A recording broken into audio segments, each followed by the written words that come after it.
Τώρα θα συνεχίσουμε με τον αναπληρωτή διευθυντή του Orient Institute στην Κωνσταντινούπολη, Richard Wittmann, ο οποίος θα μας μιλήσει για τους περιηγητές και το Οθωμανικό σύστημα δικαίου στην Κύπρο, όπως αυτό φαίνεται σε διάφορα περιηγητικά κείμενα που επεξεργάστηκαν μέσω του ερευνητικού προγράμματος Zefyros. Good morning, Mr. Chair, ladies and gentlemen. I'd first like to express my gratitude to Professor Ilya Hatzipaganotti, Sangmeister, and the Sylvia Ioannou Foundation for convening and organizing this fourth international conference. Our approach to law and how we analyze the functioning of a judicial system has undergone major changes as a result of the influence of legal realism, a movement rather than a school among jurists starting in continental Europe around 1900 and reaching new prominence with its adoption in some of the leading law schools in the United States in the late 20th century.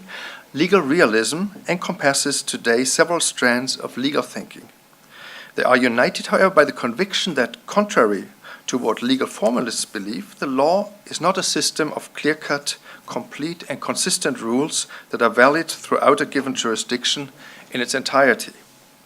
Rather, the law is riddled with ambiguities, contradictions, gaps, vague terms, and conflicting rules of interpretation that allow for a great degree of variation in its application.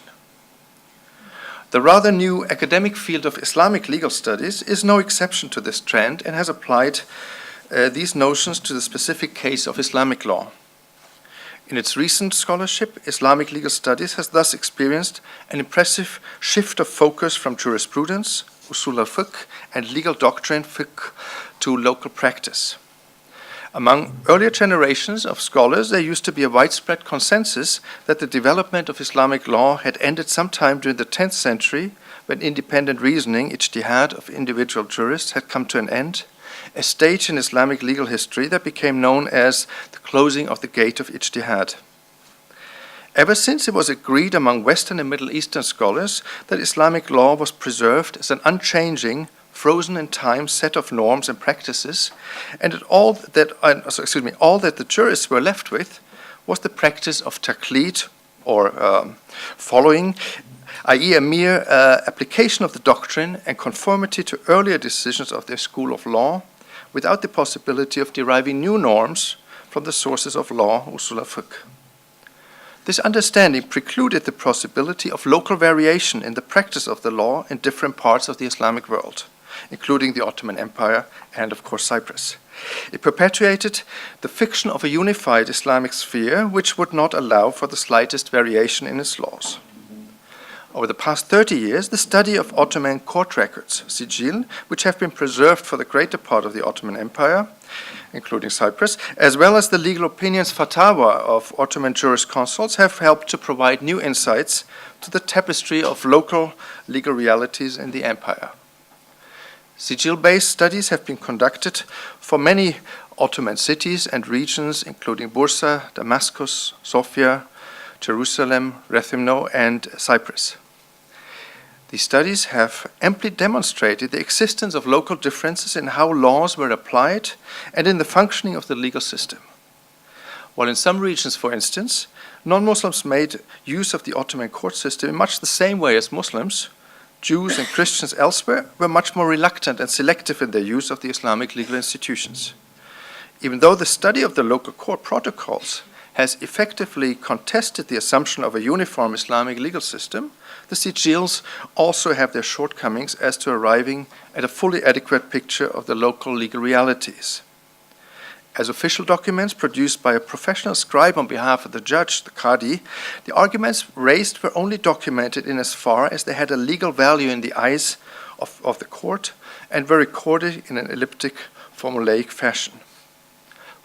By doing so, probably more information given by the parties may have been discarded than was noted down, and strategic concerns may have enticed the parties at court to give statements of which they could expect that they would stand a higher chance of securing them the desired outcome than a fully truthful and honest account.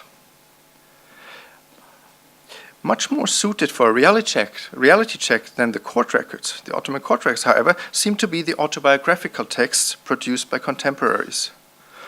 For the mid-18th century, we are fortunate to have the eyewitness accounts of 3 long-term observers whose academic training and official function on Cyprus certainly have afforded them with much better insights into the social and legal realities of the island than the average traveler.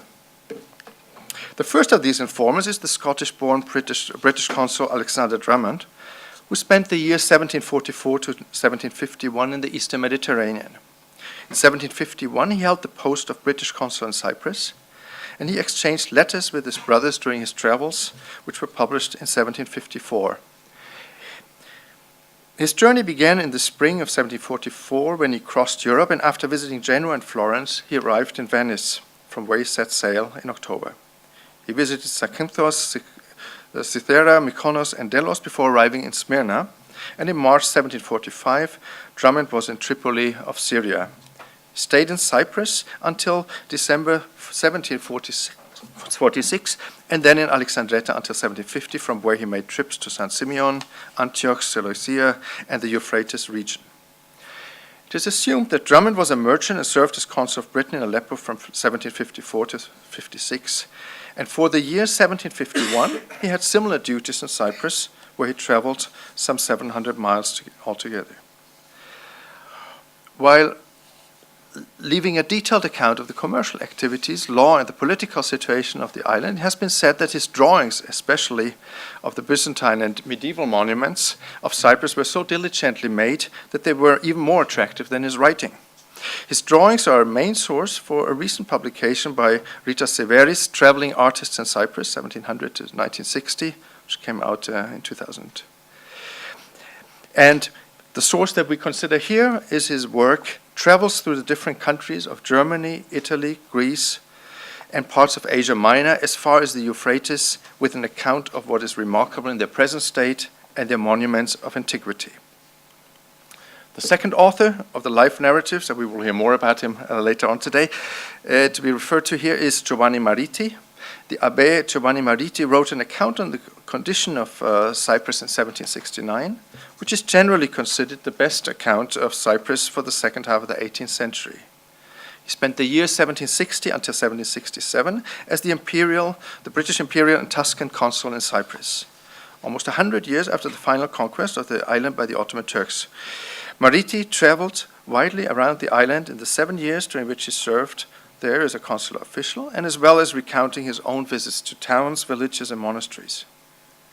He describes contemporary events such as the outbreak of the plague in 1760 and the failed insurrection against the Turks in 1764. His account of the latter event was the topic of a very detailed recent study by Theocharis Stavridis in the 2014 Festschrift in honor of Ioannis Theocharidis, which was published with Isis Press in Istanbul. His Italian original text was published in Lucca in 1769 as Viaggi per l'isola di Cipro, and I use the English translation, which was first published in 1895 under the title Travels in the Island of Cyprus. A look at WorldCat reveals that it has seen no less than 55 editions between 1769 and 2010 in 3 languages. The third narrative source is the account of the Englishman, the already much quoted Englishman Richard Pocock, who spent the years 1737 to 41 in the Near East. The Southampton-born Pocock was a trained lawyer, clergyman, anthropologist who seemed to have spent most of his time traveling. He was the Bishop of Ossory and Meath, both dioceses of the Church of Ireland, and the son of the Reverend Richard Pocock, a grandson of Reverend Isaac Miles, the younger, advanced quickly in the church through his family contacts.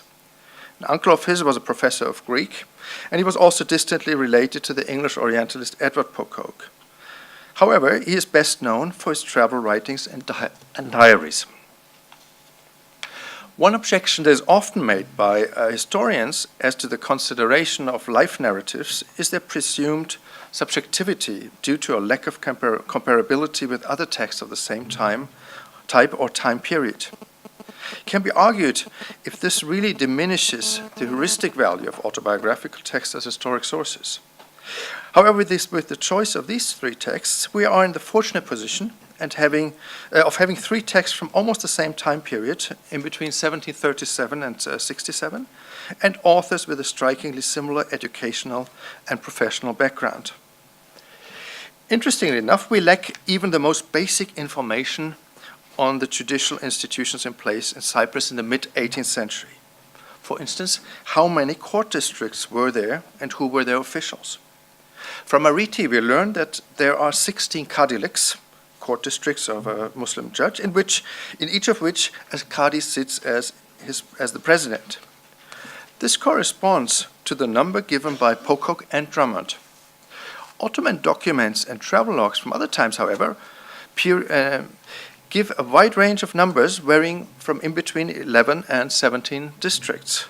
So through the help of these travelogues, for the first time we have a better understanding of the realities for this particular period. So the congruence of the information provided by all 3 travelers is noteworthy. From Drummond, we learned that there were Qadi courts in, as he calls the places, Larnaca, Limassol, Piscopi, Rilan, Astimo, Kuklia, Krusoka, Bafo, Lesca, Morpho, Penloia, Cerinia, Famagusta, Messaria, Chitrea, Orini, and Capasso. These courts were all presided over by an ordinary qadi, ordinary judge. The judge in the capital city, however, was a higher-ranking judge with the title of mullah. The proverbial simplicity and directness of the Islamic law trial is confirmed by these travelers, and I quote, "No lawyer is retained, no time fixed for hearing and determining suits, and no place set apart for a court of justice. The diwan of the Qadi's house is the bench, and every man is his own attorney," as Drummond adds. Mariti confirms what the Islamic court system prides itself for: the speediness of the judicial process. Trials here are determined in the space of a few hours, he writes. There is a uniform court system in place for both civilian and criminal cases on the level of the district court, the meheme, which he calls it should have been a mahkeme. And while Jennings, in his study of the Islamic court records from Cyprus in the years 1571 to 1640, downplays the role of other judicial officials, our travelers tell a different story. In case of importance, a state of affair, an ilam, is drawn up and delivered to the governor, who transmits it to the mullah. For the governor cannot dispose of the life of any citizen until he has previously confirmed with the mullah, whose consent is absolutely necessary. This is from Mariti.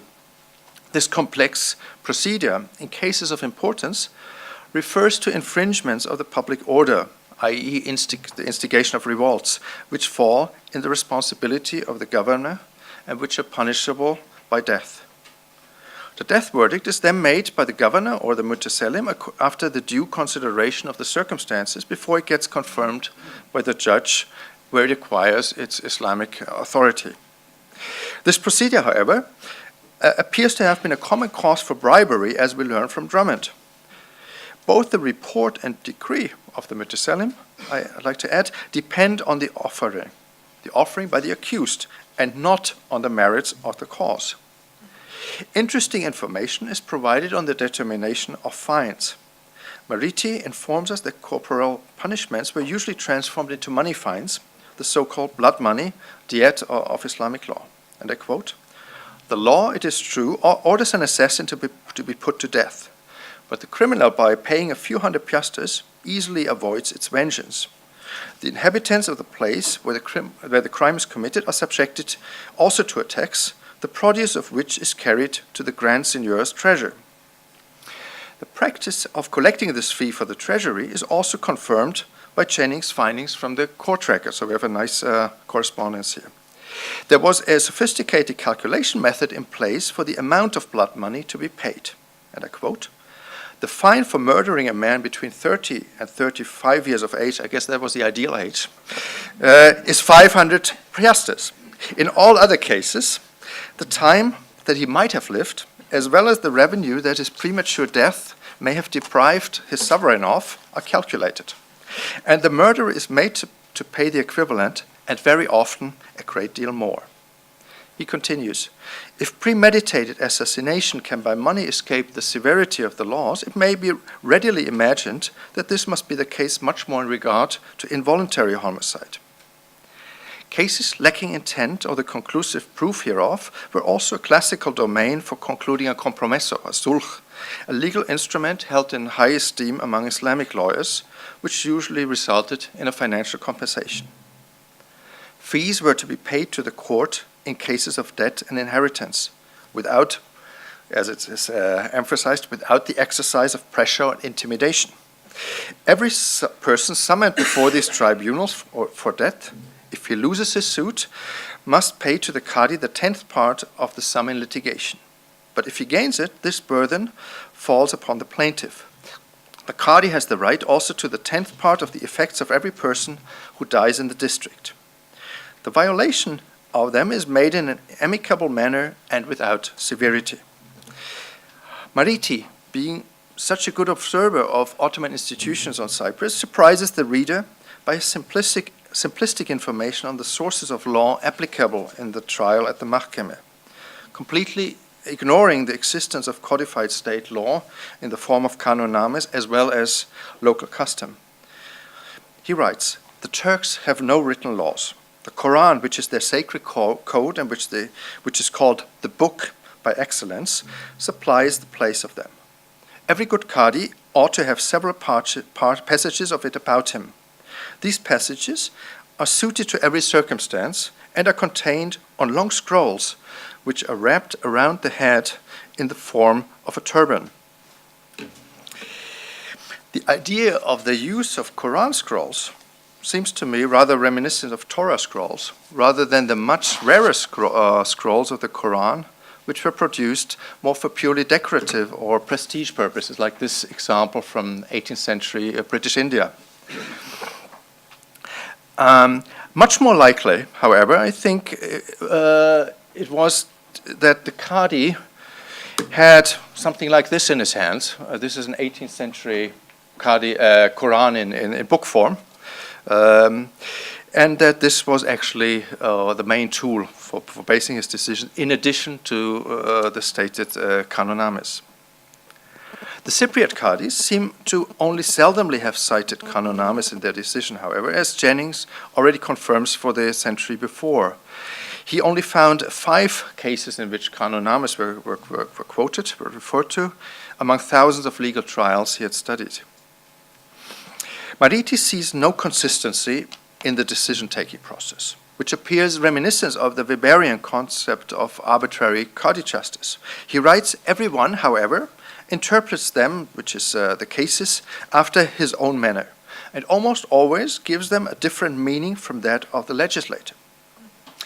Great attention is given to a detailed rendering of a special form of temporary marriage, the kepinia, which we have already heard of, Ioannis Selepos, and also manumission and the rights of a slave's offsprings. And I quote, with the shebins, as they were called, they are not under the necessity of observing any formalities.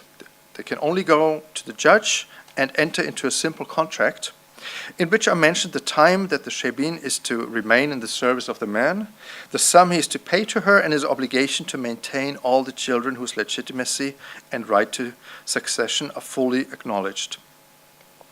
The number of slaves that a man may keep is not limited. He may proportion it to the size of his habitation, and he enters into no further contract than that of the purchase. The children are maintained by the father, but if he does not mention them in his will and expressly specifies what he means to leave to them, they have no legal claim and must trust to the generosity of the real heir. This is in surprising correspondence to the prescriptive Islamic legal texts. So it's quite interesting to see this practice confirmed on the ground. Mariti lays out the rules on divorce and the resulting financial obligations with equally great detail, as they are prescribed in the normative rules of Islamic law. And I quote, When a Turk is tired of his lawful wife, he has no occasion to convict her of any fault or procure a divorce, but he is obliged to allow her the settlement stipulated in the contract and to give her back her dowry. Should he, however, have any just cause for being displeased with her, and if he sues for separation in consequence of some crime, his obligations are void, and he dismisses her with ignominy. In both cases, the children must be provided for by the husband. The woman cannot enter into a new engagement until 4 months after the divorce. The intention of this regulation is that it may be known in that time whether she be with child or not. For if she is, she must live single till she is delivered, and then the child is committed to the care of the real father. If the two parties, after a divorce, wish to come together again, it is absolutely necessary that the woman should have been previously married to another. She then has the liberty to return, and provided that the second husband does not wish to detain her again. This is all in very due correspondence to the Islamic prescriptive texts. And we are informed of an interesting legal trick in such cases. And quote, "In most cases of this kind, the first husband takes care to get some friend to espouse the divorced woman, which removes every obstacle and renders the union easy." He continues to describe the women's rights with regard to divorce. A woman in Turkey cannot obtain a divorce without some reason assigned. They are authorized to demand one when the husband suffers them to want food, when he does not admit them to his bed at least once in 8 days, and when he refuses them money to go to the bath. The husband is then obliged to separate from his wife, to restore her dowry, and to take care of the children. Well, that's tough luck. A woman may also demand a divorce if her husband becomes important. Excuse me. What follows is unique information on the ongoings at court in such cases. When this is the case, she goes before the judge, takes off her slipper, and turning it, places it before the judge. She then has no occasion to make any other complaint. The husband is seized, and after being bastinadoed on the soles of his feet, is separated from his wife without any further formality. To all female slaves, a separation of this kind is forbidden. Want of food alone can entitle them to sue for it, and in that case they are immediately sold to another. Of marriage in the Islamic Near East, Mariti expressed his low opinion very clearly. Though marriages are contracted in various ways in Turkey, and though there is a very great distinction between the women, they are in general all slaves in the Levant. Several causes concur to promote this degradation of the most beautiful part of the human species. Interest. Interest is a big problem in Islamic societies, and various forms of circumventing the prohibition of Muslims to charge interest have been developed. The most prominent model in Anatolia at this time period was to add a second fictitious contract to the credit contract for the sale of a worthless piece of wool called juha. And then this was never exchanged because it was worthless. But this purchasing price for the juha, for the wool cloth, would actually correspond to an interest rate of usually 10%. So it was two separate contracts. Mariti informs us on how this problem was tackled in Cyprus. And we read, "The interest of money in the island of Cyprus is at the rate of 12% per annum. This is an ancient usage introduced on account of the risks incurred by lending money to the inhabitants of the country. As the law of Muhammad confounds usury with legal interest, the latter is expressly forbidden to the Turks. This, however, does not prevent them from lending at interest. But in their obligations, the lender adds the interest to the principal, so that when 100 piastres are borrowed for a year, a note must be given for 112. So a very pragmatic, practical solution. On an island where many Europeans resided, who were not Ottoman subjects, special regulations were in place to supplement the Islamic laws regarding marriage. And we read, a European cannot marry without the consent of the consul. And this is granted only to commercial people or to those who are known to be in easy circumstances. The woman must also be a European or under the protection of some Christian prince. For every European is expressly forbidden to marry a Mohammedan woman. If, notwithstanding this prohibition, a marriage is consummated, the man by this act becomes a subject of the Grand Seigneur and liable to be taxed in the same manner as the Turks.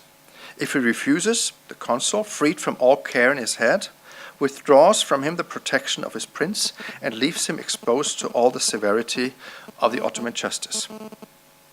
Even stricter rules were in place for French subjects on Cyprus. To the French, marriage of every kind is forbidden in the Levant. In case of disobedience, the consul, 2 months after the marriage is declared, signifies to the contumacious couple that they must transport themselves to France. They have no other alternative but to submit. The aspects of Ottoman law dealt with in the narratives of travelers to 18th century Cyprus are only few and by and large lack a systematic coverage. Through their autobiographical texts, however, our 3 authors make small but indispensable contributions to helping recreate the tapestry of Ottoman law in effect in Cyprus during the mid-18th century. They testify to the existence and relevance of local norms and legal practices within the Islamic legal system of the Ottoman Empire. As such, they make up an indispensable part in the mosaic of our study of the Islamic legal realities.